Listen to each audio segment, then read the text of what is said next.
Odd सतगुरु रामपाल जी परमेश्वर जी की जय हो।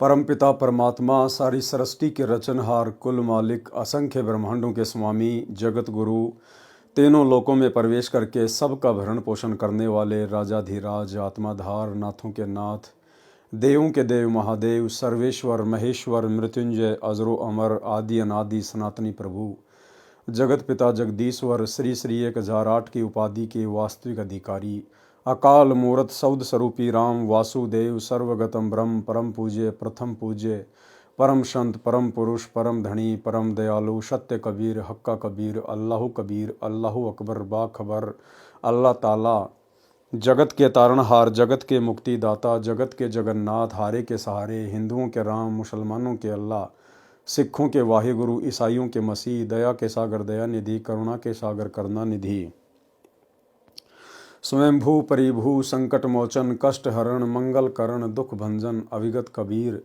निर्विकार निर्विषम परमात्मा, अलय अलेख सतगुरु, आदि अनादि सतगुरु, असली मर्यादा पुरुषोत्तम, असली राम, असली कृष्ण, असली घनश्याम, असली मुरारी, राजाओं के राजा, महाराजाओं के महाराजा, शहंशाहों के शहंशाह, सम्राटों के सम्राट, भगवानों के भगवान, अल्लाहों के अल्लाह, प्रभुओं के प्रभु, मसीहाओं के मसीह, सच्चे वाहिगुरु, बाबाओं के बाबा, पीरों के पीर, सेठों के सेठ, जगत सेठ, सावलसा सेठ, सर्वगुण संपन्न, अनंत कोटि कलाओं के स्वामी, अनंत कोटि ब्रह्मांडों के नायक, योगियों में महायोगी, ध्यानियों में महाध्यानी, सिद्धों में परम सिद्ध, ज्ञानियों में तत्वज्ञानी, ब्रह्म ज्ञानी, महाज्ञानी, परम ज्ञानी, सर्वश्रेष्ठ ज्ञानी, विज्ञानी, युवा कबीर, समरथ कबीर, असमवात, अमित ओजा, सच्चे रहनुमा, करीम अल्लाह, सुभान अल्लाह, दुनिया के अंतिम पैगंबर, 8 सितंबर 1951 से गांव धनाना, जिला सोनीपत, हरियाणा, भारतवर्ष की पावन भूमि पे प्रकट रियल कल की भगवान श्री नारायण साकार हरि, श्री बाबा साहेब,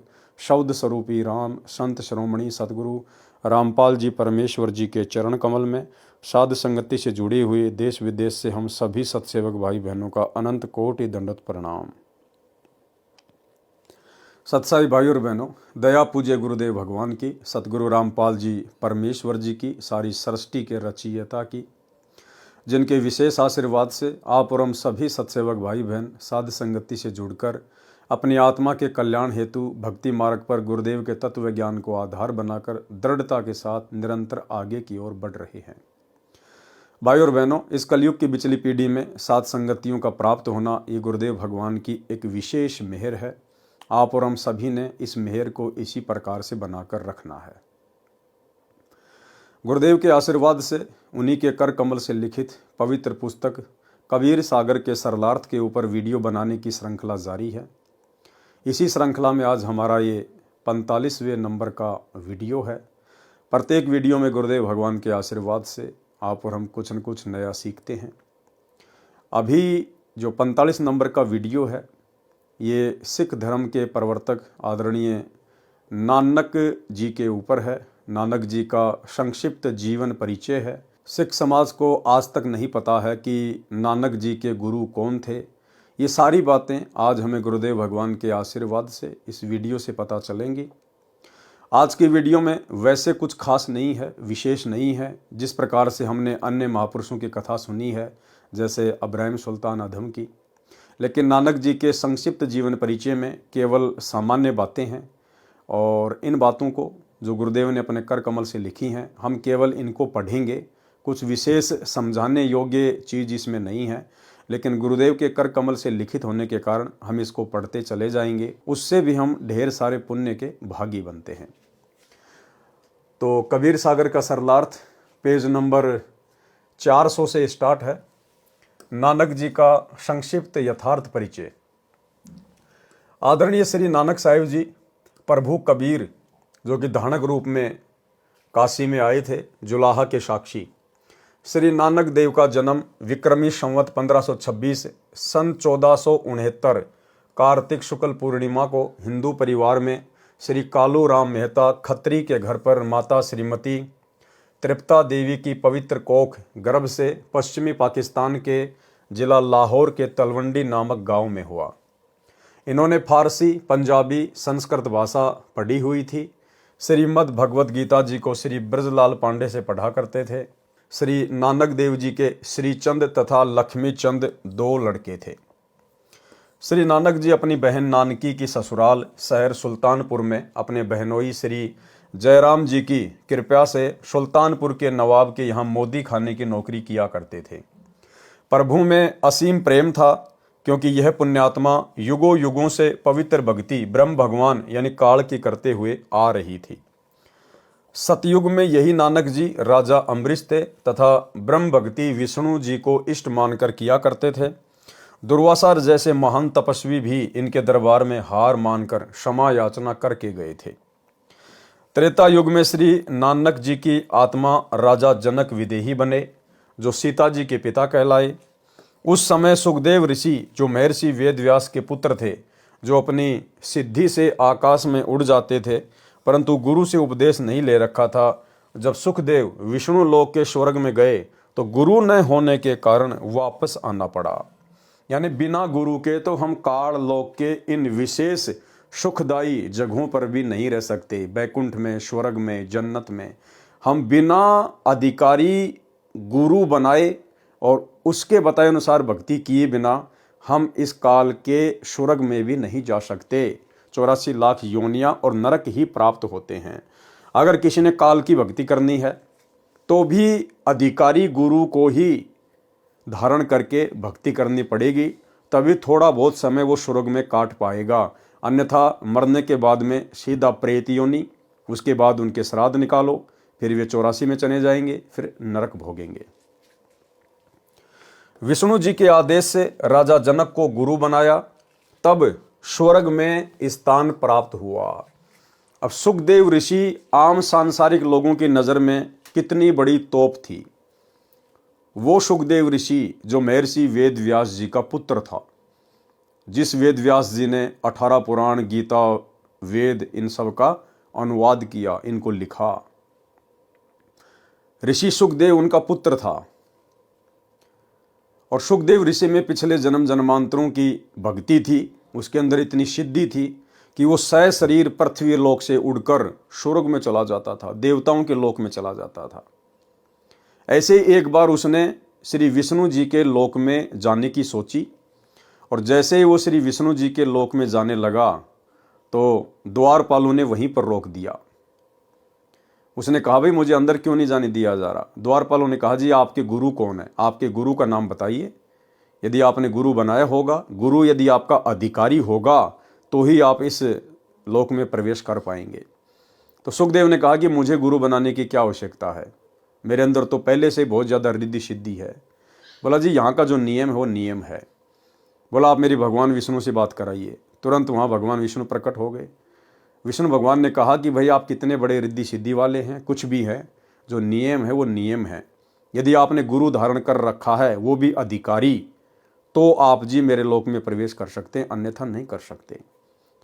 और भाई और बहनों, वो सुखदेव ऋषि जब राजा परीक्षित को तक्षक नाग ने डसा, 7वें दिन उसकी मृत्यु होनी थी, और 7वें दिन जब उसको तक्षक नाग ने डसा तो उस समय सुखदेव ऋषि स्वर्ग लोक से परीक्षित राजा की भक्ति के आधार से विमान में बैठकर पृथ्वी पर आया था, उसको श्री सुख सागर की कथा सुनाने के लिए।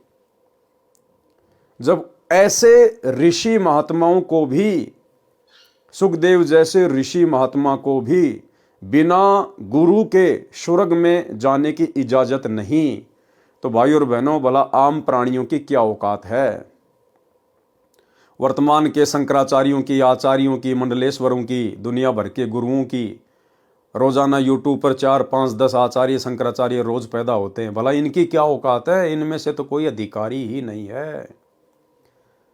तो बिना गुरु के आप जी या तो सीधे 84 लाख योनियों में जाओगे, या फिर नरक में जाओगे, या सीधे भूत बनोगे, प्रेत बनोगे।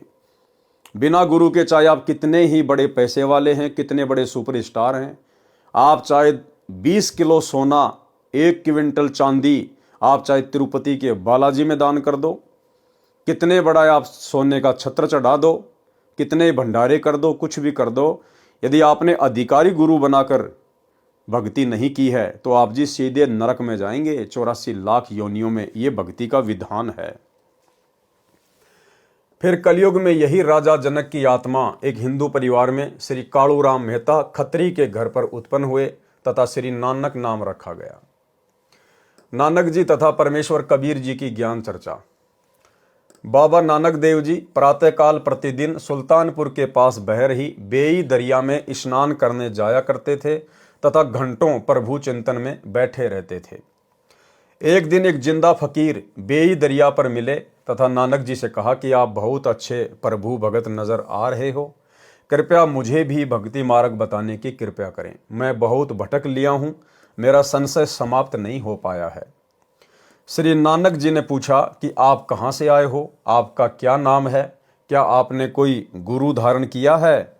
तब जिंदा फकीर का रूप धारण किए कबीर जी ने कहा, मेरा नाम कबीर है, बनारस काशी से आया हूँ, जुलाहे का काम करता हूँ। मैंने पंडित रामानंद स्वामी जी से उपदेश ले रखा है। श्री नानक जी ने बंदी छोड़ कबीर जी को एक जिज्ञासु जानकर भक्ति मार्ग बताना प्रारंभ किया। श्री नानक जी ने कहा, हे जिंदा, गीता में लिखा है कि एक ओम मंत्र का जाप करो। सतगुण श्री विष्णु जी जो श्री कृष्ण रूप में अवतरित हुए थे, वे ही पूर्ण परमात्मा हैं। स्वर्ग प्राप्ति का एकमात्र साधारण मार्ग है। गुरु के बिना मोक्ष नहीं। निराकार ब्रह्म की एक ओम मंत्र की साधना से स्वर्ग प्राप्ति होगी। जिंदा रूप में कबीर परमेश्वर जी ने कहा, गुरु किसे बनाऊं? कोई पूरा गुरु मिल ही नहीं रहा जो संशय समाप्त करके मन को भक्ति में लगा सके। स्वामी रामानंद जी मेरे गुरु हैं, परंतु उनसे मेरा संशय निवारण नहीं हो पाया। यहाँ पर कबीर परमेश्वर अपने आप को छुपाकर लीला करते हुए कह रहे हैं तथा साथ में यह उद्देश्य कि इस प्रकार श्री नानक जी को समझाया जा सकता है। श्री नानक जी ने कहा, मुझे गुरु बनाओ, आपका कल्याण निश्चित है। जिंदा महात्मा के रूप में कबीर परमेश्वर जी ने कहा कि मैं आपको गुरु धारण करता हूं, परंतु मेरे कुछ प्रश्न हैं, उनका आपसे समाधान चाहूंगा। श्री नानक जी बोले, पूछो। जिंदा महात्मा के रूप में कबीर परमेश्वर जी ने कहा, हे गुरु नानक जी, आपने बताया कि 3 लोक के प्रभु रजगुण ब्रह्मा, सतगुण विष्णु तथा तमगुण शिव जी हैं। त्रिगुण माया सृष्टि, स्थिति तथा संहार करती है। श्री कृष्ण जी ही श्री विष्णु रूप में स्वयं आए थे, जो सर्वेश्वर, अविनाशी, सर्वलोकों के धारण व पोषण करता है। ये सर्व के पूज्य हैं तथा सृष्टि रचनहार भी यही हैं। इनसे ऊपर कोई प्रभु नहीं है, इनके माता पिता नहीं है, ये तो अजन्मा है। श्री कृष्ण ने ही गीता ज्ञान दिया है। यह ज्ञान श्री नानक जी ने श्री ब्रजलाल पांडे से सुना था, जो उन्हें गीता जी पढ़ाया करते थे। परंतु गीता अध्याय 2 श्लोक 12, अध्याय 4 श्लोक 5 में गीता ज्ञानदाता ने कहा है कि अर्जुन, मैं तथा तू पहले भी थे तथा ये सर्व सैनिक भी थे, हम सब आगे भी उत्पन्न होंगे। मेरे तथा तेरे बहु जन्म हो चुके हैं, तू नहीं जानता, मैं जानता हूं।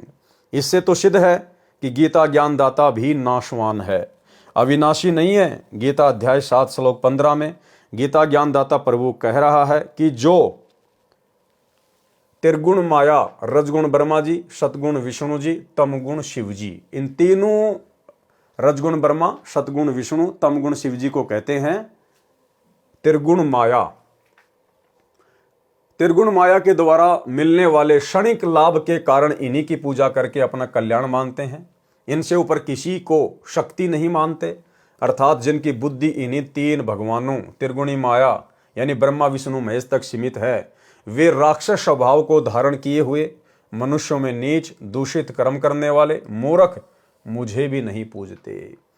यानी गीता अध्याय नंबर 7 श्लोक नंबर 12 से 15 में जो गीता ज्ञानदाता है, जिसने गीता का ज्ञान दिया है, ब्रह्म ने, काल ने श्री कृष्ण जी के अंदर प्रेतवत प्रवेश करके, वो ब्रह्मा विष्णु महेश के बारे में कह रहा है कि जो व्यक्ति ब्रह्मा विष्णु महेश तक की पूजा करते हैं या इससे नीचे देवी देवताओं की पूजा करते हैं, उनको 4 गालियां दी गई है ब्रह्मा विष्णु महेश की पूजा करने वालों को। राक्षस स्वभाव को धारण किए हुए, राक्षस स्वभाव।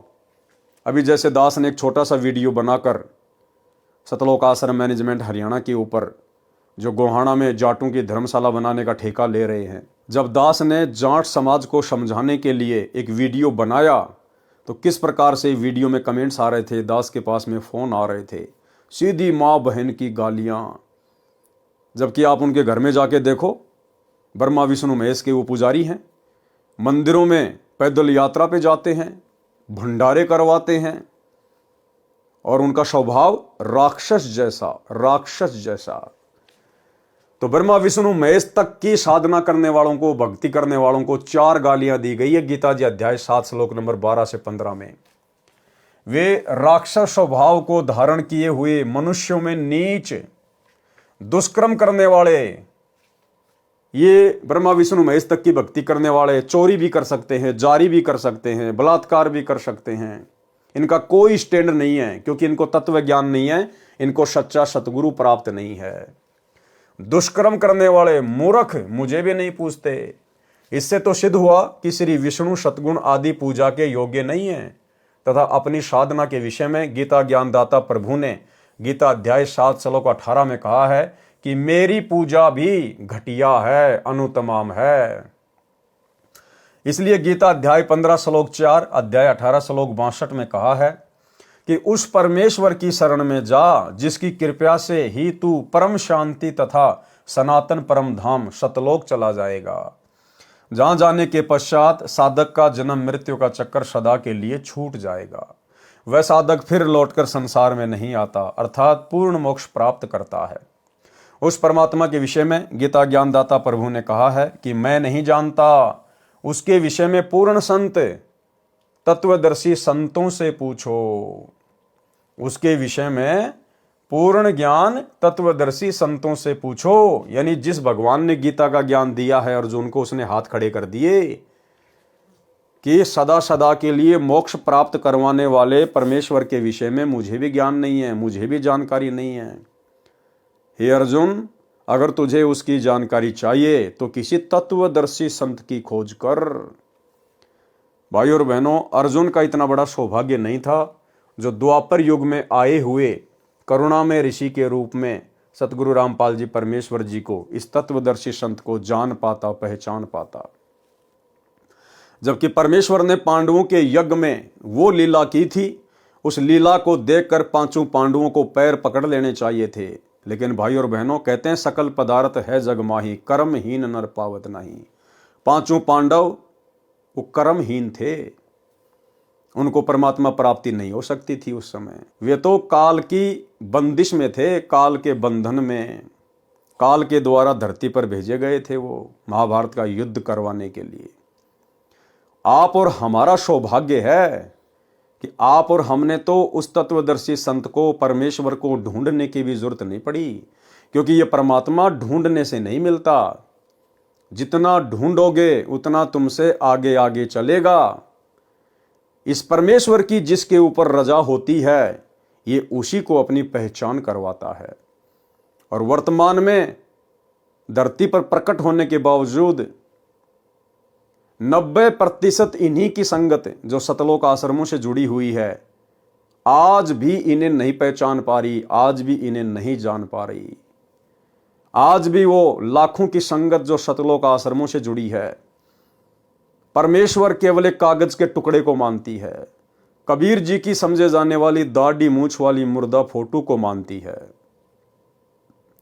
और हर साल जून के महीने में उसको भगवान मानकर, कबीर मानकर कबीर प्रकट दिवस मनाती है। और जिंदा कबीर सतगुरु रामपाल जी को केवल अपना गुरु मानती है। और 8 सितंबर के दिन इन आश्रमों में इनका जन्मदिन मनाती है, अवतरण दिवस के नाम पर। और इस परमेश्वर ने अपनी पहचान केवल अपने चंद बच्चों को करवाई है, जो साध संगति से जुड़े हुए हैं, जिन्हें सतसेवक कहते हैं।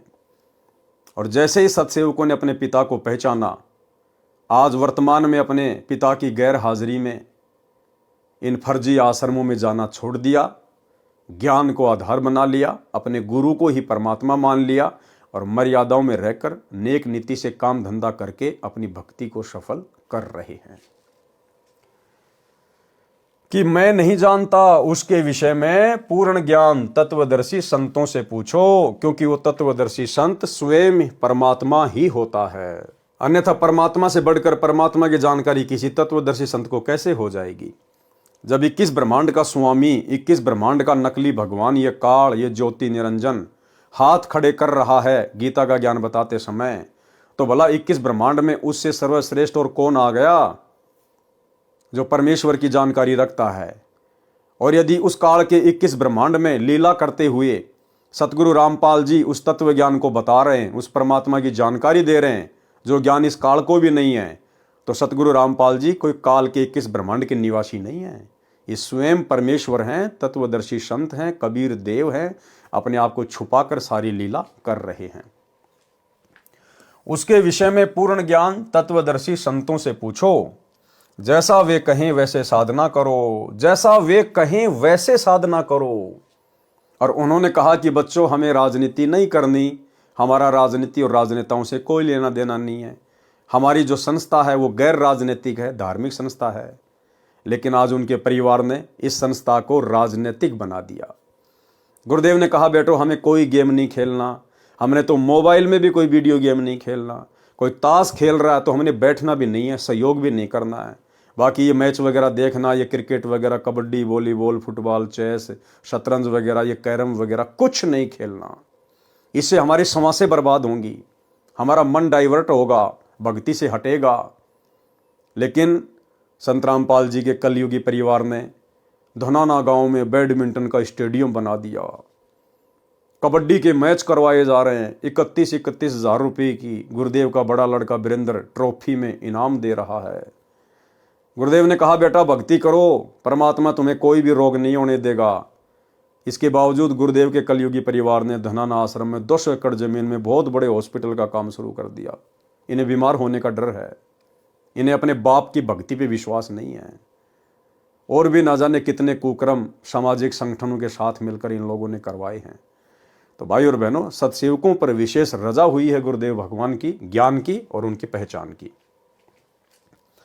जैसा वे कहें वैसे साधना करो। प्रमाण गीता अध्याय 4 श्लोक 34 में श्री नानक जी से परमेश्वर कबीर साहिब जी ने कहा कि क्या वह तत्वदर्शी संत आपको मिला है जो पूर्ण परमात्मा की भक्ति विधि बताएगा? श्री नानक जी ने कहा, नहीं मिला। परमेश्वर कबीर जी ने कहा, जो भक्ति आप कर रहे हो ये तो पूर्ण मोक्षदायक नहीं है। उस पूर्ण परमात्मा के विषय में पूर्ण ज्ञान रखने वाला मैं ही वह तत्वदर्शी संत हूँ। बनारस काशी में धानक जुलाहे का कार्य करता हूँ। गीता ज्ञान दाता प्रभु स्वयं को नाशवान कह रहा है। जब स्वर्ग तथा महास्वर्ग भी नहीं रहेगा तो साधक का क्या होगा? जैसे आपने बताया कि श्रीमद् भगवद गीता में लिखा है कि ओम मंत्र के जाप से स्वर्ग प्राप्ति हो जाती है। वहाँ स्वर्ग में साधक जन कितने दिन रह सकते हैं? श्री नानक जी ने उत्तर दिया, जितना भजन तथा दान के आधार पर उनका स्वर्ग का समय निर्धारित होगा, उतने दिन स्वर्ग में आनंद लेकर रह सकते हैं। जिंदा फकीर ने प्रश्न किया कि तत्पश्चात कहाँ जाएंगे? उसके बाद कहाँ जाएंगे भाई? जब आपकी भक्ति और दान की कमाई समाप्त हो जाएगी, फिर आपको स्वर्ग से कहाँ भेजा जाएगा? उत्तर नानक जी का, फिर इस मृत लोक में आना होगा, इसी पृथ्वी पर आना होगा तथा कर्म आधार पर अन्य योनियां भी भोगनी पड़ेंगी, यानी गधा, कुत्ता, सूअर भी बनना पड़ेगा। प्रश्न जिंदा रूप में कबीर साहिब का, क्या जन्म मरण मिट सकता है? उत्तर श्री नानक जी का, नहीं। गीता में कहा है, अर्जुन तेरे मेरे अनेक जन्म हो चुके हैं और आगे भी होंगे तथा जन्म मरण बना रहेगा। गीता अध्याय 2 श्लोक 12 तथा अध्याय 4 श्लोक 5। शुभ कर्म ज्यादा करने से स्वर्ग का समय अधिक हो जाता है। प्रश्न जिंदा फकीर कबीर जी का, गीता अध्याय नंबर 8 के श्लोक नंबर 16 में लिखा है कि ब्रह्मलोक से लेकर सर्वलोक नाशवान है। उस समय कहाँ रहोगे? जब न पृथ्वी रहेगी, न श्री विष्णु रहेगा, न विष्णुलोक, न स्वर्गलोक तथा पूरे ब्रह्मांड का विनाश होगा। इसलिए गीता ज्ञान दाता प्रभु कह रहा है कि किसी तत्वदर्शी संत की खोज कर, फिर जैसे उस पूर्ण परमात्मा की प्राप्ति की विधि वह संत बताए उसके अनुसार साधना कर। उसके पश्चात उस परम पद परमेश्वर की खोज करनी चाहिए, जहां पर जाने के पश्चात साधक का फिर जन्म मरण कभी नहीं होता, अर्थात फिर लौटकर संसार में नहीं आते। जिस परमेश्वर से सभी ब्रह्मांडों की उत्पत्ति हुई है, मैं गीता ज्ञानदाता भी उसी पूर्ण परमात्मा की शरण में हूँ। गीता अध्याय 4 श्लोक 34, अध्याय 15 श्लोक 4। इसलिए कहा है कि अर्जुन सर्वभाव से उस परमेश्वर की शरण में जा जिसकी कृपा से ही तू परम शांति तथा सतलोक स्थान अर्थात सचखंड में चला जाएगा। गीता अध्याय 18 श्लोक 62। उस पूर्ण परमात्मा की प्राप्ति का ओम तत्सत केवल यही मंत्र है। गीता अध्याय 17 श्लोक 23 में। उत्तर नानक जी का, इसके बारे में मुझे ज्ञान नहीं। जिंदा फकीर कबीर साहिब ने श्री नानक जी को बताया कि यह सर्व काल की कला है। गीता अध्याय नंबर 11 के श्लोक नंबर 32 में स्वयं गीता का ज्ञान देने वाला काल कह रहा है, ब्रह्म कह रहा है कि मैं काल हूं और सभी को खाने के लिए आया हूं। वही निरंकार कहलाता है, उसी काल का ओमकार ओम मंत्र है। गीता अध्याय नंबर 11 के श्लोक नंबर 21 में अर्जुन ने कहा कि आप तो ऋषियों को भी खा रहे हो, देवताओं को भी खा रहे हो, जो आपका ही सुमरण स्तुति वेद विधि अनुसार कर रहे हैं। इस प्रकार कालवश सभी साधक साधना करके उसी के मुख में प्रवेश करते रहते हैं। आपने इसी काल ब्रह्म की साधना करते करते असंख्यों युग बीत गए। 60,000 जन्म तो आपके महर्षि तथा महान भगत रूप में हो चुके हैं नानक जी के, फिर भी काल के लोक में जन्म मृत्यु के चक्कर में ही रहे हो। सर्वसृष्टि रचना सुनाई तथा श्री ब्रह्मा रजगुण, श्री विष्णु सतगुण तथा श्री शिव तमगुण की स्तुति बताई। श्री देवी महापुराण 3रा स्कंद पेज नंबर 123 गीता प्रेस गोरखपुर से प्रकाशित मोटा टाइप। इसमें स्वयं विष्णु जी ने कहा है कि मैं विष्णु तथा ब्रह्मा व शिव तो नाशवान है, अविनाशी नहीं है।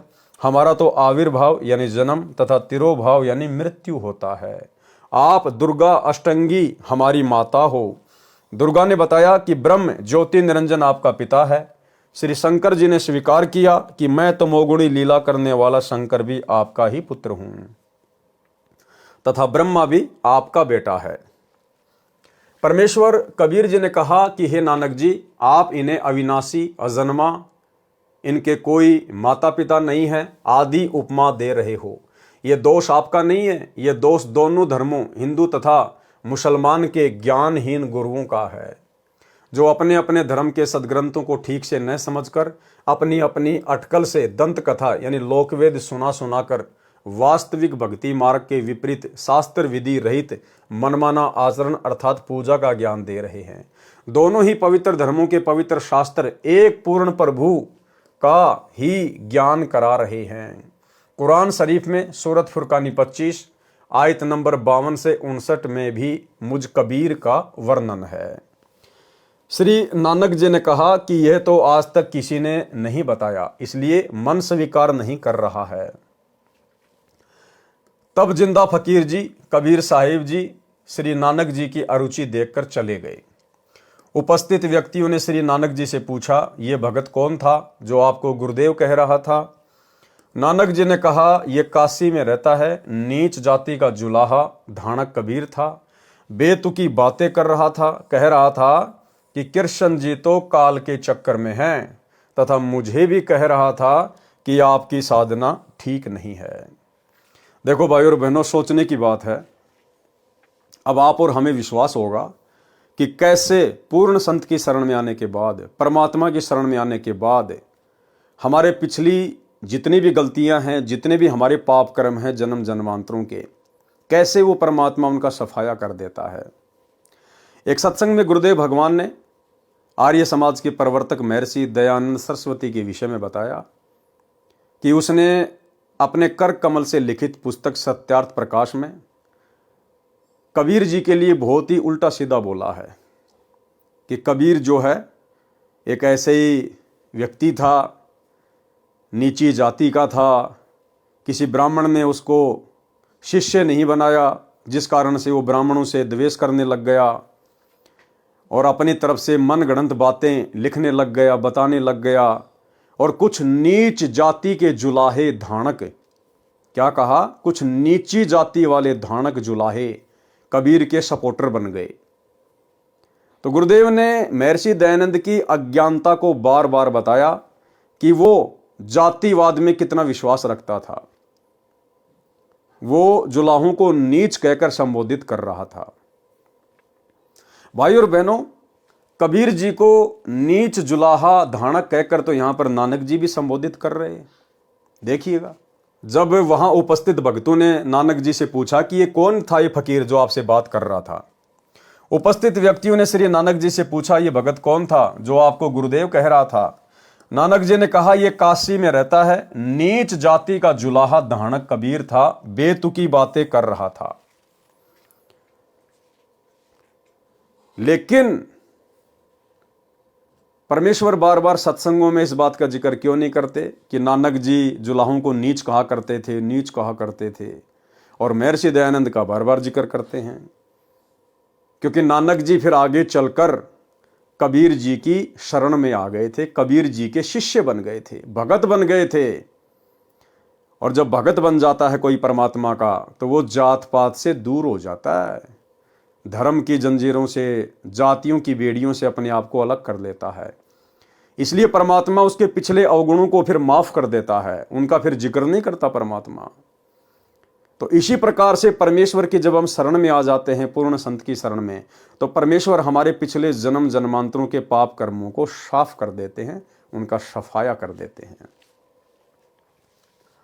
कह रहा था कि श्री कृष्ण तो काल के चक्कर में है, तथा मुझे भी कह रहा था कि आपकी साधना ठीक नहीं है। तब मैंने बताना शुरू किया, तब हार मानकर चला गया। इस वार्ता से सिखों ने श्री नानक जी को परमेश्वर कबीर साहिब जी का गुरु मान लिया।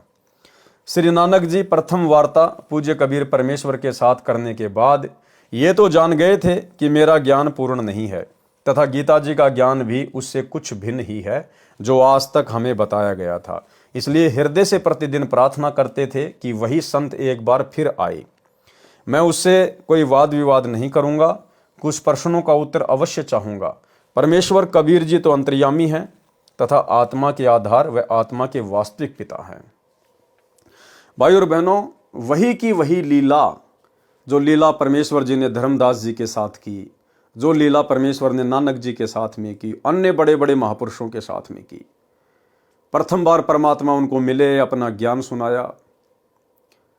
उसके बाद उन महापुरुषों की अरुचि देखकर, भक्ति में विशेष रुचि ना देखकर, वाद विवाद करता हुआ देखकर परमात्मा वहां से अंतर्ध्यान हो जाते हैं। उसके बाद वे आत्माएं काफी लंबे समय तक पश्चाताप करती रहती हैं, 2 महीने 6 महीने। उनके अंदर विशेष वो तड़प पैदा करता है परमात्मा। जैसे धर्मदास जी ने, जब परमेश्वर उनको 6 महीने तक नहीं मिले, दर्शन नहीं दिए, तो धर्मदास जी ने संकल्प कर लिया कि मैं कुछ भी नहीं खाऊंगा, कुछ भी नहीं पीऊंगा, अगर परमेश्वर नहीं आए तो मैं भूखा ही मरूंगा। तो परमेश्वर फिर उस आत्मा की रुचि देखकर फिर वापस प्रकट हुए। तो इसी प्रकार नानक जी पहले तो परमात्मा के साथ वाद विवाद करते रहे, मालिक अंतर ध्यान हो गए, चले गए। लेकिन मन ही मन में नानक जी सोच रहे थे कि मेरा ज्ञान तो बिल्कुल आधा अधूरा है, और जो बातें वो फकीर कह रहा था बिल्कुल सत्य थी, कांटे की थी, भले मैं अभिमानवश नहीं मान रहा था। और मन ही मन में सोच रहे थे कि एक बार भगवान वो फिर से मिले, वो फिर से मिले, मैं कोई वाद विवाद नहीं करूंगा, मैं आगे का ज्ञान समझूंगा। फिर परमेश्वर जो है नानक जी को मिले, उनकी रुचि देखकर।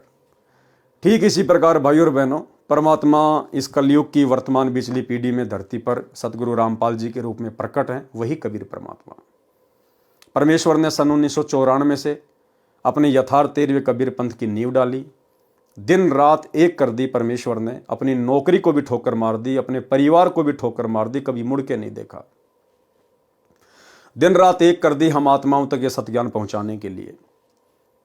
उसके बाद भाइयों और बहनों, जब कई लाखों की संख्या में परमेश्वर के भगत हो गए गुरुदेव के, और जब परमेश्वर ने देखा कि ये तो एक प्रकार से अज्ञानियों का टोल इकट्ठा हो रहा है, ये सत्संगों पर विशेष विवेचन नहीं करते, इन सत्संगों के माध्यम से मैं जो इनकी आंखें खोलना चाहता हूं, इनकी बुद्धि खोलना चाहता हूं, गुरु रूप में आए हुए कबीर परमेश्वर की पहचान करवाना चाहता हूं, ये लोग समझ नहीं रहे, बकवादों से पीछे हट नहीं रहे। तो परमेश्वर आप और हम सबसे नाराज हो गए। नाराज हमारी भक्ति में अरुचि देखकर कि ये तो भक्ति को हल्के में ले रहे हैं, गुरु को हल्के में ले रहे हैं। ऐसा निर्मल ज्ञान दे दिया जो धरती पर आज तक किसी ने नहीं दिया, उसके बाद भी ये पहचान नहीं पा रहे। परमेश्वर हमारी अरुचि देखकर और हमसे दूर हो गए। भाई और बहनों, धर्मदास जी ने तो मात्र परमात्मा को 6 महीने में प्रसन्न कर लिया था।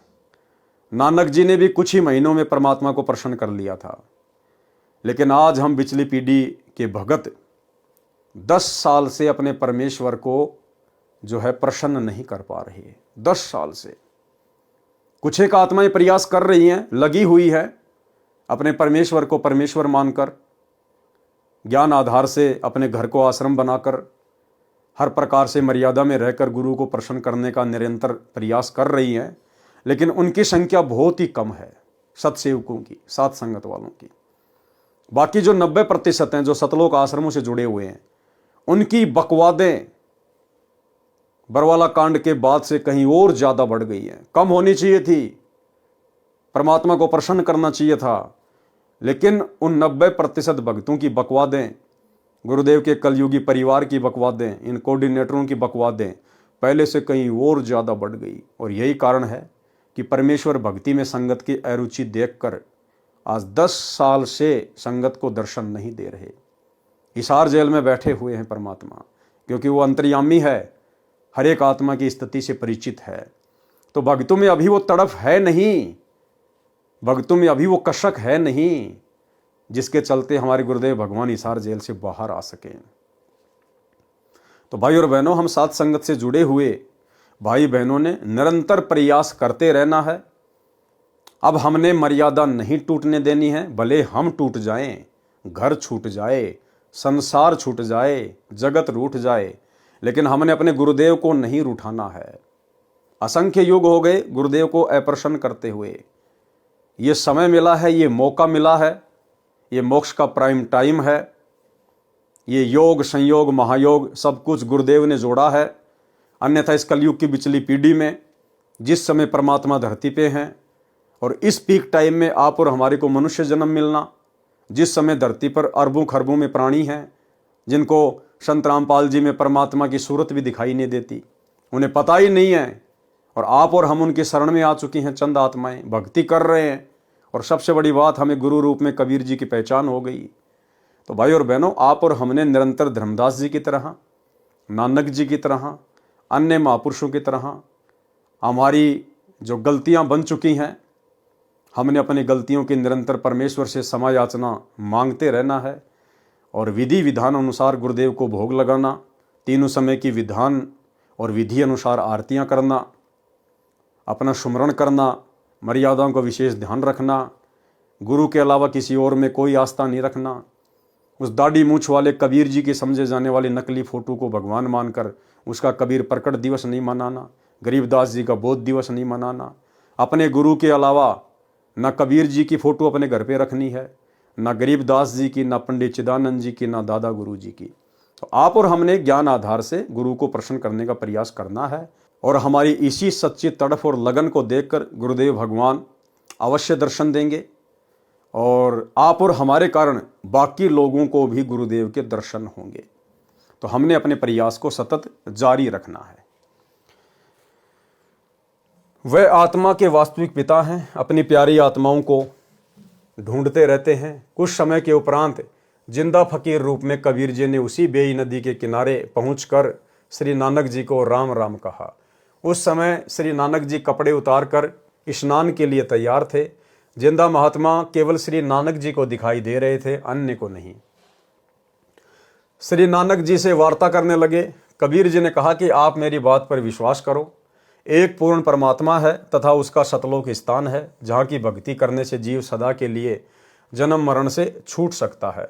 उस स्थान तथा उस परमात्मा की प्राप्ति की साधना का केवल मुझे ही पता है, अन्य को पता नहीं। तथा गीता अध्याय नंबर 18 के श्लोक 62, अध्याय 15 श्लोक 4 में भी उस परमात्मा तथा स्थान के विषय में वर्णन है। पूर्ण परमात्मा गुप्त है, उसकी शरण में जाने से, उसी की कृपा से तू शाश्वतम यानी अविनाशी अर्थात सत्य स्थानम यानी सतलोक को प्राप्त होगा। गीता ज्ञानदाता प्रभु भी कह रहा है कि मैं भी उसी आदि पुरुष परमेश्वर नारायण की शरण में हूँ। श्री नानक जी ने कहा कि मैं आपकी एक परीक्षा लेना चाहता हूँ, मैं इस दरिया में छिपूंगा और आप मुझे ढूंढना। यदि आप मुझे ढूंढ दोगे तो मैं आपकी बात पर विश्वास कर लूँगा। यह कहकर श्री नानक जी ने बेई नदी में डुबकी लगाई तथा मछली का रूप धारण कर लिया। जिंदा फकीर यानी कबीर पूर्ण परमेश्वर ने उस मछली को पकड़कर जिधर से पानी आ रहा था उस ओर लगभग 3 किलोमीटर दूर ले गए तथा श्री नानक जी बना दिया। प्रमाण श्री गुरु ग्रंथ साहिब, सीरी रागू महला पहला, घर 4, पृष्ठ 25। तू दरिया दाना बिना मैं मछली कैसे अंत लहा, जहाँ जहाँ देखा ता ता तू है, तुझसे निकस फूट मरा। न जाना मेऊ न जाना जाली, जा दुख लागे ता तुझे संभाली रहा हूँ। नानक जी ने कहा कि मैं मछली बन गया था, आपने कैसे ढूंढ लिया। हे परमेश्वर, आप तो दरिया के अंदर सूक्ष्म से भी सूक्ष्म वस्तु को जानने वाले हो। मुझे तो जाल डालने वाले जाली ने भी नहीं जाना तथा गोताखोर ने भी नहीं जाना, अर्थात नहीं जान सका। जब से आपके सतलोक से निकलकर अर्थात आपसे बिछुड़कर आए हैं, तब से कष्ट पर कष्ट उठा रहा हूँ। जब दुख आता है तो आपको ही याद करता हूँ, मेरे कष्टों का निवारण आप ही करते हो। उपरोक्त वार्ता बाद में काशी में प्रभु के दर्शन करते हुए हुई थी। तब नानक जी ने कहा कि अब मैं आपकी सर्व बात सुनने को तैयार हूँ। कबीर परमेश्वर जी ने वही सृष्टि रचना पुनः सुनाई तथा कहा कि मैं पूर्ण परमात्मा हूँ। मेरा स्थान सचखंड यानी सत्यलोक है। आप मेरी आत्मा हो। काल ब्रह्म आप सभी आत्माओं को भ्रमित ज्ञान से विचलित करता है तथा नाना प्रकार से प्राणियों के शरीर में बहुत परेशान कर रहा है। मैं आपको सत्य नाम यानी सच्चा नाम, वास्तविक मंत्र जाप दूंगा जो किसी शास्त्र में नहीं है, जिसे काल ब्रह्म ने गुप्त कर रखा है। श्री नानक जी ने कहा कि मैं अपनी आंखों अकाल पुरुष तथा सचखंड को देखूं, तब आपकी बात को सत्य मानूं। तब कबीर साहिब जी श्री नानक जी की पुण्यात्मा को सतलोक ले गए। सचखंड में श्री नानक जी ने देखा कि एक असीम तेजोमय मानव सदृश्य शरीर युक्त प्रभु तख्त पर बैठे थे। अपने ही दूसरे स्वरूप पर कबीर साहिब जिंदा महात्मा के रूप में चवर करने लगे। तब श्री नानक जी ने सोचा कि अकाल मूर्त तो ये रब है जो गद्दी पर बैठा है, कबीर जी तो यहाँ का कोई सेवक होगा। उसी समय जिंदा रूप में परमेश्वर कबीर साहिब उसी गद्दी पर विराजमान हो गए तथा जो तेजोमय शरीर युक्त प्रभु का दूसरा रूप था, वह खड़ा होकर तख्त पर बैठे जिंदा वाले रूप पर चवर करने लगा। फिर वह तेजोमय रूप नीचे से गए जिंदा कबीर के रूप में समा गया तथा गद्दी पर अकेले कबीर परमेश्वर जिंदा रूप में बैठे थे और चवर अपने आप डुरने लगा। तब नानक जी ने कहा कि वाहे गुरु, सत्य नाम से प्राप्ति तेरी। इस प्रक्रिया में 3 दिन लग गए। नानक जी की आत्मा को साहिब कबीर जी ने वापस शरीर में प्रवेश कर दिया। तीसरे दिन श्री नानक जी होश में आए। उधर श्री जयराम जी ने, जो श्री नानक जी का बहनोई था, श्री नानक जी को दरिया में डूबा जानकर दूर तक गोताखोरों से तथा जाल डलवाकर खोज करवाई, परंतु कोशिश निष्फल रही और मान लिया कि श्री नानक जी दरिया के अथाह वेग में बहकर मिट्टी के नीचे दब गए। तीसरे दिन जब नानक जी उसी नदी के किनारे सुबह सुबह दिखाई दिए तो बहुत व्यक्ति एकत्रित हो गए। बहन नानकी तथा बहनोई श्री जयराम भी दौड़े गए। खुशी का ठिकाना नहीं रहा तथा घर ले आए। अब भाई और बहनों, जो वापस आया था तीसरे दिन, वो नानक नहीं था।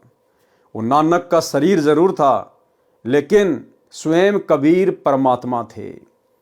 उसके बाद में जो भी लीलाएं हुई, जितने भी चमत्कार हुए, वो कबीर परमेश्वर जी ने किए। अन्यथा कबीर परमेश्वर के भक्ति मार्ग में उनका भगत कभी भी अपनी सिद्धियां नहीं दिखा सकता, कभी भी चमत्कार नहीं दिखा सकता। इससे तो भक्ति बर्बाद होगी। तो बाद में जो भी चमत्कार हुए सतलोक से वापस आने के बाद, वो नानक जी के रूप में कबीर परमात्मा सतगुरु रामपाल जी ने किए। बहन नानकी तथा बहनोई श्री जयराम भी दौड़े गए। खुशी का ठिकाना नहीं रहा तथा घर ले आए। श्री नानक जी अपनी नौकरी पर चले गए। मोदी खाने का दरवाजा खोल दिया तथा कहा, जिसको जितना चाहिए ले जाओ। पूरा खजाना लुटाकर शमशान घाट पर बैठ गए। जब नवाब को पता चला कि श्री नानक खजाना समाप्त करके शमशान घाट पर बैठा है, तब नवाब ने श्री जयराम की उपस्थिति में खजाने का हिसाब करवाया तो 760 रुपये अधिक मिले। नवाब ने क्षमा याचना की तथा कहा कि नानक जी, आप 708 रुपये जो आपके सरकार की ओर से अधिक हैं ले लो तथा फिर नौकरी पर आ जाओ। तब श्री नानक जी ने कहा कि अब सच्ची सरकार की नौकरी करूँगा, उस पूर्ण परमात्मा के आदेश अनुसार अपना जीवन सफल करूँगा। वह पूर्ण परमात्मा है जो मुझे बेई नदी पर मिला था। नवाब ने पूछा, वह पूर्ण परमात्मा कहाँ रहता है तथा ये आदेश आपको कब हुआ? श्री नानक जी ने कहा कि वह सचखंड में रहता है। बेई नदी के किनारे से मुझे स्वयं आकर वही पूर्ण परमात्मा सचखंड यानी सतलोक लेकर गया था। वह इस पृथ्वी पर भी आकार में आया हुआ है। उसकी खोज करके अपना आत्म कल्याण कराऊंगा। उस दिन के बाद श्री नानक जी घर त्याग कर पूर्ण परमात्मा की खोज पृथ्वी पर करने के लिए चल पड़े। श्री नानक जी सतनाम तथा वाही गुरु की रटना लगाते हुए बनारस पहुंचे। इसलिए अब पवित्र सिख समाज के श्रद्धालु केवल सत्य नाम श्री वाही गुरु कहते रहते हैं। सतनाम क्या है तथा वाही गुरु कौन है यह मालूम नहीं है, जबकि सत्य नाम सच्चा नाम गुरु ग्रंथ साहिब में लिखा है जो अन्य मंत्र हैं। जैसा कि कबीर साहिब ने बताया था कि मैं बनारस काशी में रहता हूँ, धानक जुलाहे का कार्य करता हूँ। मेरे गुरुजी काशी में सर्व प्रसिद्ध पंडित रामानंद जी हैं। इस बात को आधार रखकर श्री नानक जी ने संसार से उदास होकर पहली उदासी यात्रा बनारस काशी के लिए प्रारंभ की। प्रमाण के लिए देखें जीवन 10 गुरु साहिब, लेखक सोडी तेजा सिंह जी, प्रकाशक चतर सिंह जीवन सिंह, प्रश्न नंबर 50 पर। परमेश्वर कबीर साहिब जी स्वामी रामानंद जी के आश्रम में प्रतिदिन जाया करते थे। जिस दिन श्री नानक जी ने काशी पहुंचना था उससे पहले दिन कबीर साहिब ने अपने पूज्य गुरुदेव रामानंद जी से कहा कि स्वामी जी कल मैं आश्रम में नहीं आ पाऊंगा क्योंकि कपड़ा बुनने का कार्य अधिक है। कल सारा दिन लगकर कार्य निपटाकर फिर आपके दर्शन करने आऊँगा। काशी बनारस में जाकर श्री नानक जी ने पूछा कोई रामानंद जी महाराज है? सब ने कहा कि वे आज के दिन सर्व ज्ञान संपन्न ऋषि हैं। उनका आश्रम पंचगंगा घाट के पास है। श्री नानक जी ने श्री रामानंद जी से वार्ता की तथा सचखंड का वर्णन शुरू किया। तब श्री रामानंद स्वामी ने कहा ये पहले मुझे किसी शास्त्र में नहीं मिला, परंतु अब मैं आंखों देख चुका हूँ, क्योंकि वही परमेश्वर स्वयं कबीर नाम से आया हुआ है तथा मर्यादा बनाए रखने के लिए मुझे गुरु कहता है। परंतु मेरे लिए प्राण प्रिय प्रभु है। पूर्ण विवरण चाहिए तो मेरे व्यावहारिक शिष्य परंतु वास्तविक गुरु कबीर से पूछो, वही आपकी शंका का निवारण कर सकता है। श्री नानक जी ने पूछा कि कहाँ है परमेश्वर स्वरूप कबीर साहिब जी, मुझे शीघ्र मिलवा दो। तब श्री रामानंद जी ने एक सेवक को श्री नानक जी के साथ कबीर साहिब जी की झोपड़ी पर भेजा। उस सेवक से भी सचखंड के विषय में वार्ता करते हुए श्री नानक जी चले तो उस कबीर साहिब के सेवक ने भी सचखंड व सृष्टि रचना जो परमेश्वर कबीर साहिब जी से सुन रखी थी सुनाई। तब श्री नानक जी ने आश्चर्य किया कि मेरे से तो कबीर साहिब के चाकर अर्थात सेवक भी अधिक ज्ञान रखते हैं। इसलिए गुरु ग्रंथ साहिब पृष्ठ 721 पर अपनी अमृतवाणी महिला में श्री नानक जी ने कहा है कि हक्का कबीर करीम तू बेऐब परवरदिगार, नानक बुगोयद जुनो तूरा तेरे चाकरा पखाक। जिसका भावार्थ है कि हे कबीर परमेश्वर जी, मैं नानक कह रहा हूं कि मेरा उद्धार हो गया, मैं तो आपके सेवकों के चरणों की धूल तुल्य हूं। गुरु ग्रंथ साहिब के पृष्ठ 731 पर कहा है कि नीच जाति परदेसी मेरा, खिन आवे तिल जावे, जाकी संगत नानक रहंदा क्यों कर मोंडा पावे। जब नानक जी ने देखा ये धानक जुलाहा वही परमेश्वर है जिसके दर्शन सतलोक सचखंड में किए तथा बेई नदी पर हुए थे। वहां ये जिंदा महात्मा के वेश में थे, यहाँ धानक जुलाहे के वेश में है। ये स्थान अनुसार अपना वेश बदल लेते हैं, परंतु चेहरा तो वही है। चेहरा तो आज भी वही है। भेष ये परमात्मा देश काल और परिस्थिति के अनुसार बदल लेता है, लेकिन चेहरा वही है, सतलोक ये चेहरा। वही मोहिनी सूरत जो सचखंड में भी विराजमान था, वही करतार आज धानक रूप में बैठा है। श्री नानक जी की खुशी का ठिकाना नहीं रहा, आंखों में आंसू भर गए। तब श्री नानक जी अपने सच्चे स्वामी अकाल मूर्ति को पाकर चरणों में गिरकर सत्य नाम सच्चा नाम प्राप्त किया। तब शांति पाई तथा अपने प्रभु की महिमा देश विदेश में गाई। पहले श्री नानक देव जी एक ओमकार यानी ओम मंत्र का जाप करते थे तथा उसी को सत मानकर कहा करते थे एक ओमकार। उन्हें बेई नदी पर कबीर साहिब ने दर्शन देकर सतलोक सचखंड दिखाया तथा अपने सत्य पुरुष रूप को दिखाया।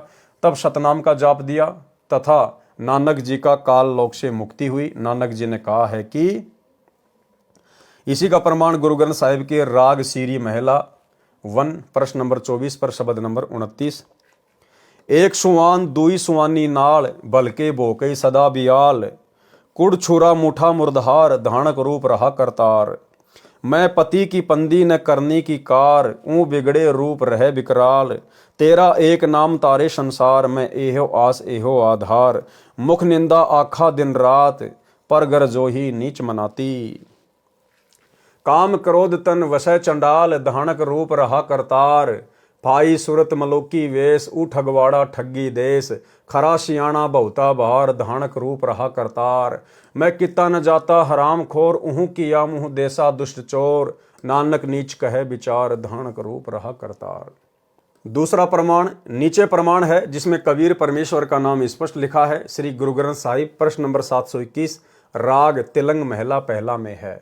और अधिक प्रमाण के लिए प्रस्तुत है राग तिलंग महला first Punjabi Guru Granth Sahib page number 721। यक अरज गुप्तम पेश तोदर गोश कून करतार, हक्का कबीर करीम तू बे ए परवरदिगार।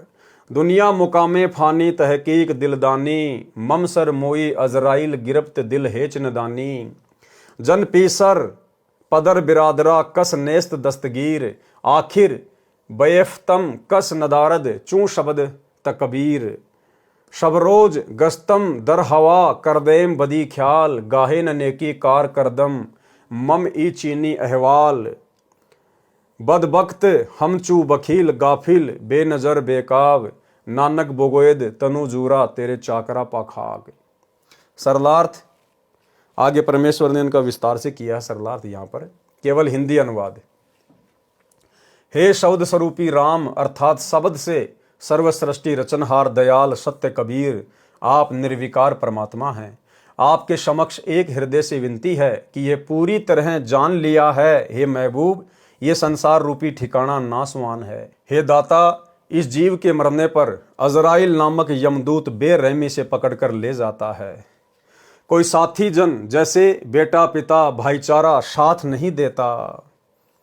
अंत समय में कोई भाईचारा, कोई बेटा बेटी, कोई माता पिता, कोई साथ नहीं देगा, कोई सहारा नहीं देगा। इसलिए भाई और बहनों, आप और हमने केवल अपना एक ही साथी बनाना है और है भी एक ही, केवल गुरुदेव भगवान। हमने सतलोक आश्रम मैनेजमेंट हरियाणा वालों की तरह ना तो जाट आरक्षणों में बैठकर जाटों को अपना साथी बनाना है, ना फालतू का भाईचारा बढ़ाना है। आनंदपाल जैसे गुंडों की सीबीआई जांच का समर्थन करके 5 लाख रुपए उसकी सीबीआई जांच के लिए चंदे के रूप में देकर ना हमने राजपूत करनी सेना के साथ में उठना बैठना, ना भाईचारा बनाना है। ना हमने सतलोक आश्रम मैनेजमेंट हरियाणा की तरह गोहाना की जाट धर्मशाला में 5वां फ्लोर जो तकरीबन 1 करोड़ के आसपास बनेगा, ना हमने ये फालतू का भाईचारा निभाकर हमने अपने पैरों पर कुल्हाड़ी मारनी है। अंत में ये समाज, ये कुल किसी काम नहीं आएगा, कोई ढाल नहीं अड़ाएगा, केवल मर्यादा तोड़वाएगा। इसलिए हमने केवल एकमात्र भाईचारा, एकमात्र हमारा जो साथी है, केवल अपने गुरुदेव भगवान को ही बनाकर चलना है। हे दाता, इस जीव के मरने पर अजराइल नामक यमदूत बेरहमी से पकड़कर ले जाता है। कोई साथी जन जैसे बेटा पिता भाईचारा साथ नहीं देता। अंत में सभी उपाय और फर्ज कोई क्रिया काम नहीं आता। प्रतिदिन गश्त की तरह न रुकने वाली चलती हुई वायु की तरह बुरे विचार करते रहते हैं। शुभ कर्म करने का मुझे कोई जरिया या साधन नहीं मिला। ऐसे बुरे समय कलयुग में हमारे जैसे नादान लापरवाह शतमार्ग का ज्ञान न होने से ज्ञान नेत्रहीन था तथा लोकवेद के आधार से अनाप शनाप ज्ञान कहता रहता था। नानक जी कहते हैं कि मैं आपके सेवकों के चरणों की धूल डूबता हुआ बंदा नानक पार हो गया। भावार्थ,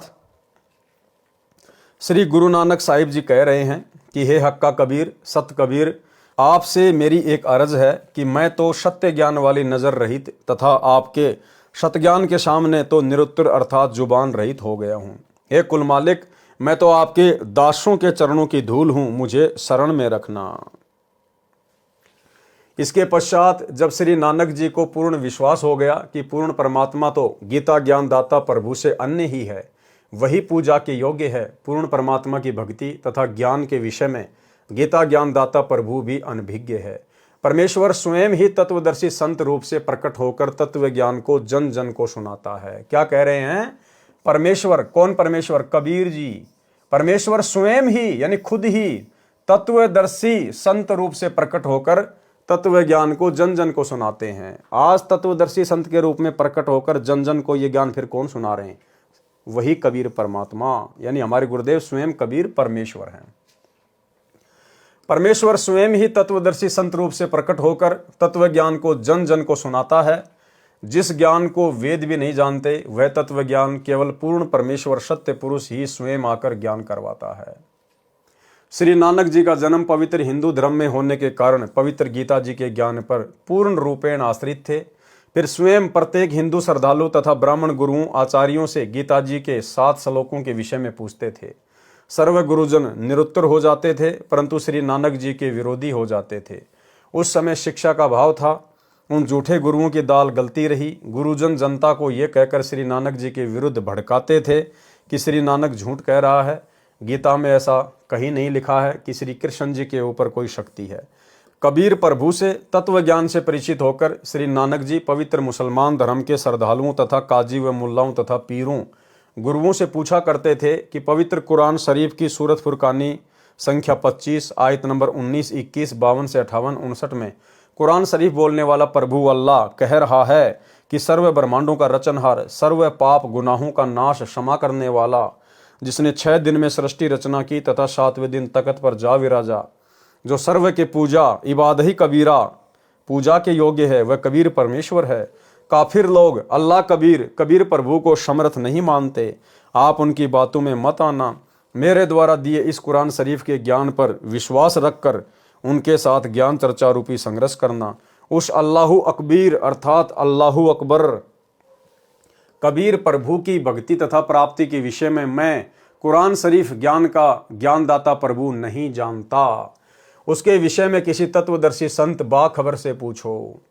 पवित्र मुसलमान धर्म के मार्गदर्शकों से पूछा कि यह स्पष्ट है कि श्री कुरान शरीफ के ज्ञानदाता प्रभु, जिसे हजरत मोहम्मद जी अपना अल्लाह मानते थे, के अतिरिक्त कोई और समर्थ परमेश्वर है जिसने सारे संसार की रचना की है, वही पूजा के योग्य है। कुरान शरीफ का ज्ञानदाता प्रभु अपनी साधना के विषय में तो बता चुका है कि 5 समय नमाज करो, रोजे रखो, बंग दो।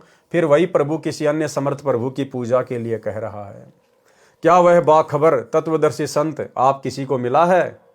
यदि मिला हो तो ये साधना नहीं करते, इसलिए आपकी पूजा वास्तविक नहीं है, क्योंकि पूजा के योग्य पूर्ण मोक्षदायक पाप विनाशक तो केवल कबीर नामक प्रभु है। आप प्रभु को निराकार कहते हो। कुरान शरीफ में सूरत फुरकानी संख्या 25 आयत नंबर 58 से 59 में स्पष्ट किया है कि कबीर अल्लाह कबीर प्रभु ने 6 दिन में सृष्टि रची तथा ऊपर तख्त पर जा बैठा। इससे तो स्पष्ट हुआ कि कबीर नामक अल्लाह साकार है, क्योंकि निराकार के विषय में एक स्थान पर बैठना नहीं कहा जाता। इसी की पुष्टि पवित्र बाइबल उत्पत्ति विषय में कहा है कि प्रभु ने 6 दिन में सृष्टि की रचना की तथा 7वें दिन विश्राम किया, अर्थात आकाश में जा बैठा तथा प्रभु ने मनुष्य को अपने स्वरूप के अनुसार उत्पन्न किया। इससे भी स्वयं सिद्ध है कि परमात्मा का शरीर भी मनुष्य जैसा है, अर्थात प्रभु साकार है। आपकी कुरान शरीफ सही है, परंतु आप न समझकर अपना तथा अपने अनुयायियों का जीवन व्यर्थ कर रहे हो। आओ आपको अल्लाह कबीर सशरीर दिखाता हूँ। बहुत से श्रद्धालु श्री नानक जी के साथ पूज्य कबीर परमेश्वर की झोपड़ी के पास गए। श्री नानक जी ने कहा कि यही है वह अल्लाहु अकबर, मान जाओ मेरी बात। परंतु भ्रमित ज्ञान में रंगे श्रद्धालुओं को विश्वास नहीं हुआ। भाइयों और बहनों, 650 साल पहले का वो समय, ना कोई शास्त्र था, ना कोई पढ़े लिखे लोग थे। भला एक काशी में आए हुए जुलाहा का कार्य करने वाले कबीर जी को कैसे अल्लाह मान लेते? सोचिए, वर्तमान में तो सब कुछ है, विज्ञान है, टेक्नोलॉजी है, तत्व ज्ञान दे दिया परमात्मा ने, हर प्रकार के धर्म ग्रंथों का सभी भाषाओं में अनुवाद करवा दिया, सोशल मीडिया, टीवी, इंटरनेट, सौ प्रमाण, सौ सुख दे रहे हैं गुरुदेव भगवान। और हम सत्सेवक भाई बहन दिन रात चिल्ला रहे हैं, दुनिया को समझा रहे हैं कि ये दुनिया जिस कल की भगवान को सोशल मीडिया पर ढूंढ रही है, यूट्यूब पर ढूंढ रही है, भविष्य वक्ता कह चुके हैं वो कल की आ चुका है, प्रकट हो चुका है, अपना कार्य गुप्त रूप में कर रहा है। समय आने पर बहुत जल्दी वो सबके सामने प्रकट होगा, पूरे विश्व पर राज करेगा। इस कलयुग में सतयुग जैसा माहौल हो जाएगा। और हम दिन रात चिल्ला रहे हैं कि वो कल की भगवान स्वयं सतगुरु रामपाल जी हैं। सत्संग तो सुनो। वो दुनिया वाले भला कैसे मानेंगे? 650 साल पहले भला वो लोग कैसे मान जाते जब वर्तमान में इतना सब कुछ होने के बाद और उस कल की भगवान की शरण में आने के बाद सतलोक आश्रमों से जुड़े हुए 90% भगत भाई बहन भी अपने गुरु को कबीर नहीं मान रहे। तो भाई और बहनों, 650 साल पहले भला वो मुसलमान भाई नानक जी के साथ जाकर और कबीर जी को एक टूटी फूटी झोपड़ी में फटे पुराने कपड़े पहनकर जुलाहे का काम करता हुआ देखकर भला उसको अल्लाह कैसे मान लेते, जब आज सब कुछ क्लियर करने के बाद हमारे खुद के भगत भाई बहन जो सतलोक आश्रमों से जुड़े हुए हैं वे खुद अपने गुरु को कबीर नहीं मान रहे, अल्लाह नहीं मान रहे, अपने गुरु के रहते सहते और एक कागज के टुकड़े को अल्लाह मान रहे हैं, कबीर मान रहे हैं। और जून के महीने में उसका कबीर प्रकट दिवस मनाते हैं, उस कागज की नकली मुर्दा फोटो का। तो बताओ 650 साल पहले भला गुरु रूप में आए हुए कबीर जी को कौन परमात्मा मान लेता। परंतु भ्रमित ज्ञान में रंगे श्रद्धालुओं को विश्वास नहीं हुआ। मुल्ला, काजी तथा पीरों ने कहा कि नानक जी झूठ बोल रहे हैं, कुरान शरीफ में उपरोक्त विवरण कहीं नहीं लिखा, क्योंकि सर्व समाज अशिक्षित था, वही अज्ञान अंधेरा अभी तक छाया रहा। अब तत्व ज्ञान रूपी सूर्य उदय हो चुका है। गुरु ग्रंथ साहिब राग अशावरी महिला 1 के कुछ अंश। साहिब मेरा एको है भाई एको है, आपे रूप करे बहुबाती, नानक बपूड़ा एव कहे, जो तिन किया सो सचू थिया, अमृत नाम सतगुरु दिया, गुरु पूरे ते गति मति पाई, बूढ़त जगु देखिया तऊ डरी भागे, सती गुरु राखे ते बड़ भागे, नानक गुरु की चरणों लागे, मैं गुरु पूछिया अपना साचा बिचारी राम। आगे पेज नंबर है गुरु ग्रंथ साहिब में कहाँ लिखा हुआ है।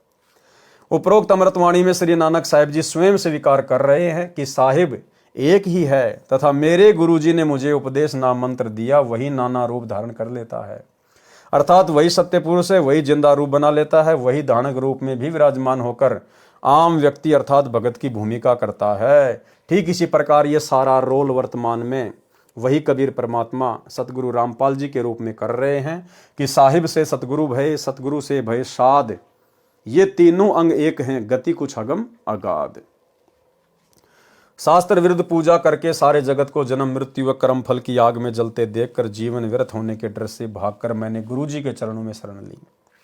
बलिहारी गुरु आपने दियो हाड़ी सदवार, जिन मानस ते देवते किए करत न लागी वार, आपी ने आप सजियो आपी ने रचियो नाऊ, दुई कुदरती साचिए करी आसणु डिठो चाऊं, दाता करता आपई तू तुसी देवही करही पशाऊं, तू जनोई सबसे दे लैस ही जिंद कवाऊं, करी आसणु डिठो चाऊं। अब ये पंजाबी भाषा है, अरबी का भी इसमें मिक्स है, तो आप और हम तो नहीं समझ सकते इसको, लेकिन परमात्मा ने सरलार्थ किया हुआ है।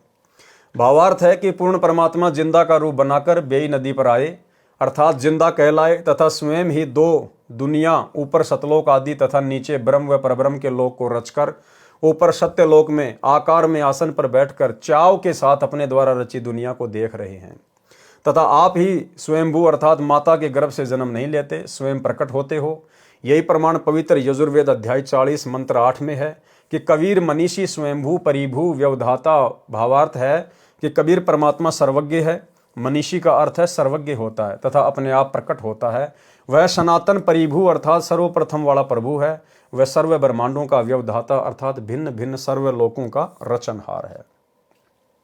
एहूं जीऊं बहुते जन्म भरमिया, ता सतगुरु शब्द सुनाइया। भावार्थ है कि श्री नानक साहिब जी कह रहे हैं कि मेरा ये जीव बहुत समय से जन्म तथा मृत्यु के चक्कर में भ्रमता रहा, अपूर्ण सतगुरु ने वास्तविक नाम प्रदान किया।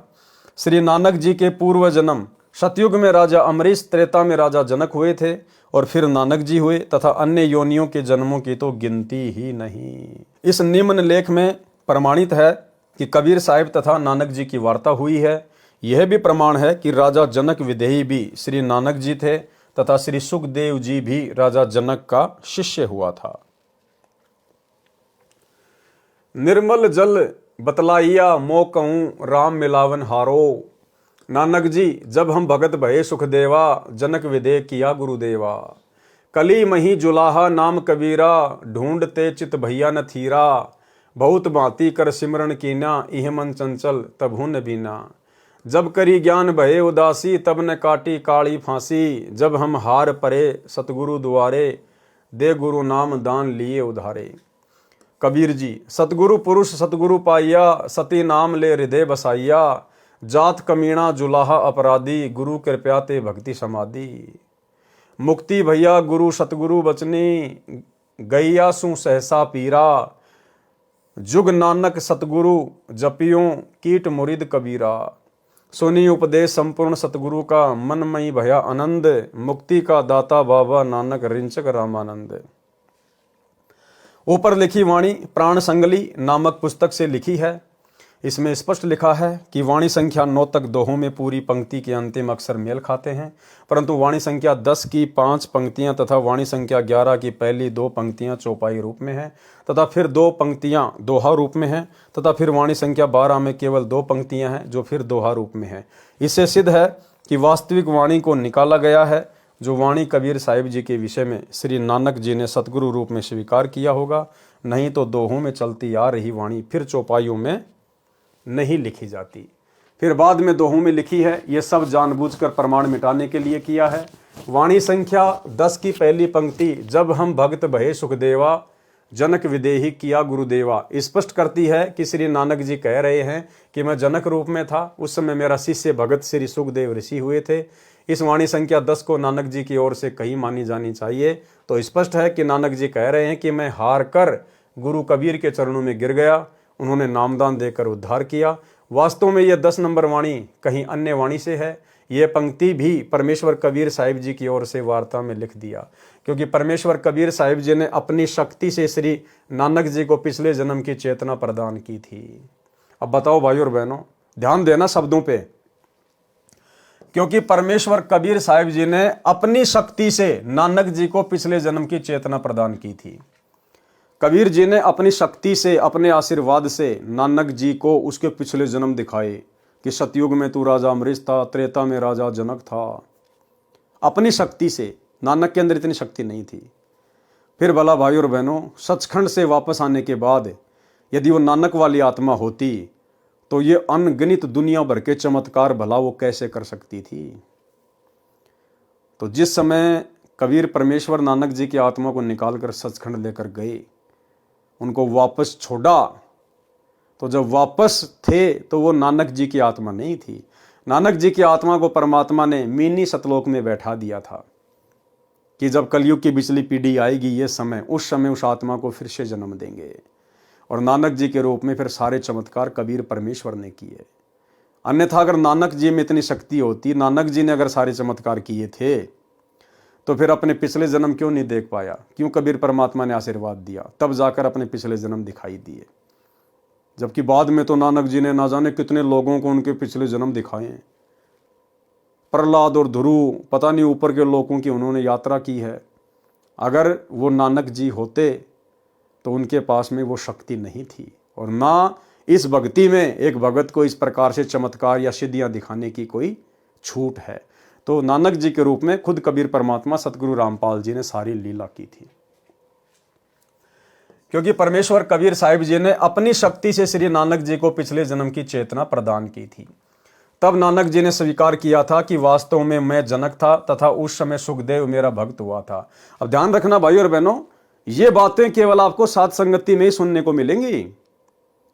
ना तो सिख समाज इस बात को स्वीकार करेगा, ना सतलोक आश्रमों से जुड़े हुए हमारे भाई बहन, ना गुरुदेव का परिवार।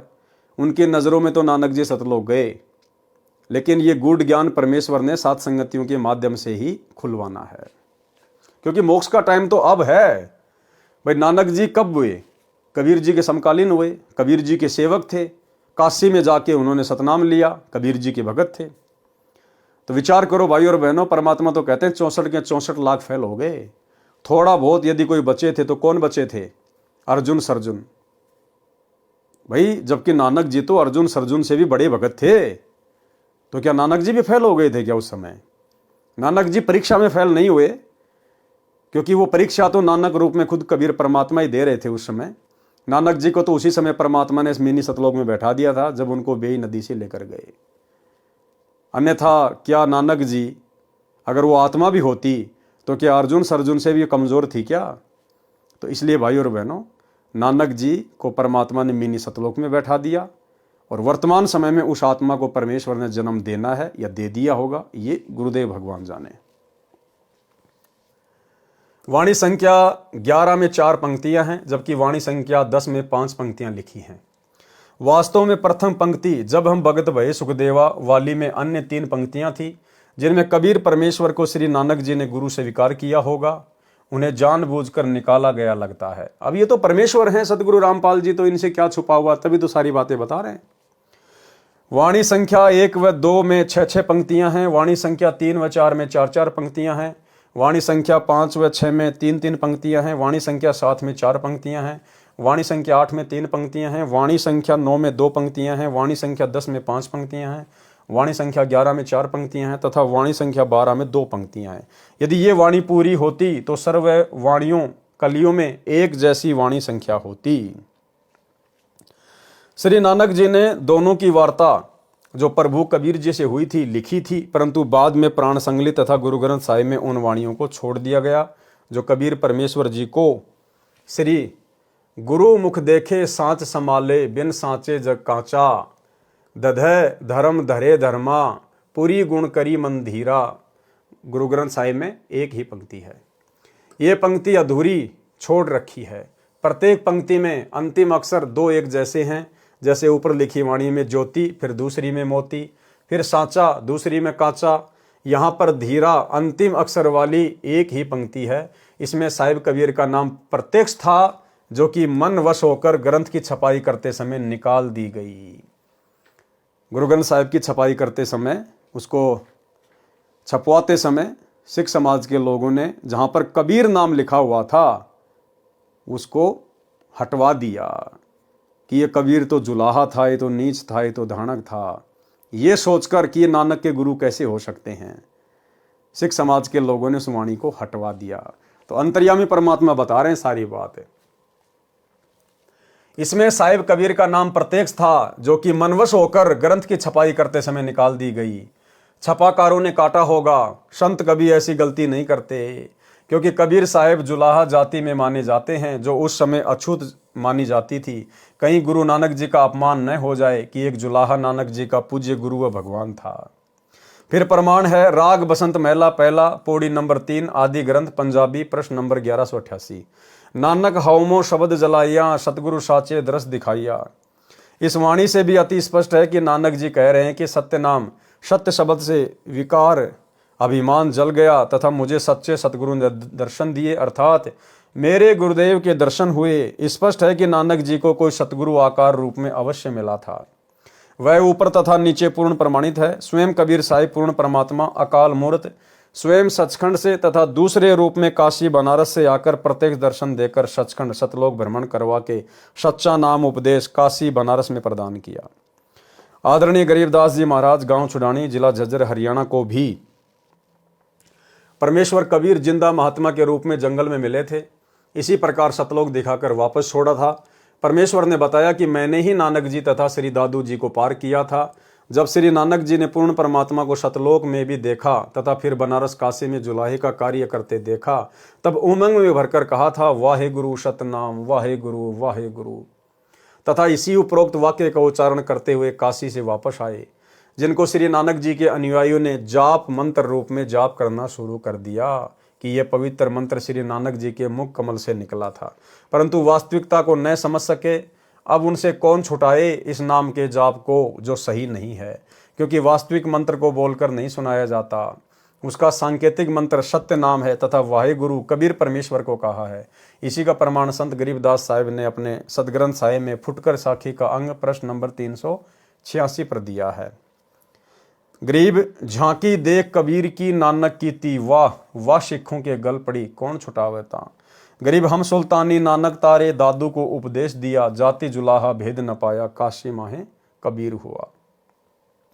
प्रमाण के लिए जीवन 10 गुरु साहिबान पेज नंबर 42 से 44 तक। लेखक सोडी तेजा सिंह जी, प्रकाशक चतर सिंह जीवन सिंह। बेई नदी में प्रवेश। तो भाई और बहनों, आज के वीडियो में हम केवल इतना ही लेंगे, क्योंकि नानक जी का जो संक्षिप्त जीवन परिचय है वो परमेश्वर जी ने हमें कई बार सुना रखा है और नानक जी ने कोई ज़्यादा बहसबाजी वगैरह अपने परमेश्वर के साथ में नहीं की थी। सीधे सीधे तौर पर वे परमेश्वर के ज्ञान को मान चुके थे, अपनी भक्ति में लग गए थे, उनके प्रचार प्रसार में लग चुके थे। वैसे तो बहुत लंबा चौड़ा उनका जीवन रहा, बहुत उन्होंने चमत्कार किए जिसके ऊपर अगर 1000 पृष्ठ की पुस्तक बना दी जाए तो भी थोड़ी है।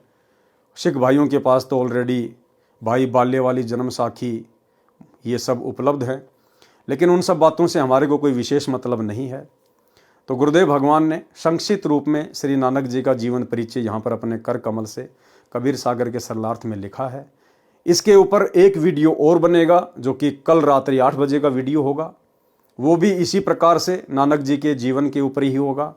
उसके बाद फिर जो अगला वीडियो होगा वो हम भगत भाई बहनों के विशेष मतलब का होगा, और बहुत सारी बातें आगे के तीसरे नंबर के वीडियो में आप और हमें जानने और सुनने को मिलेंगी।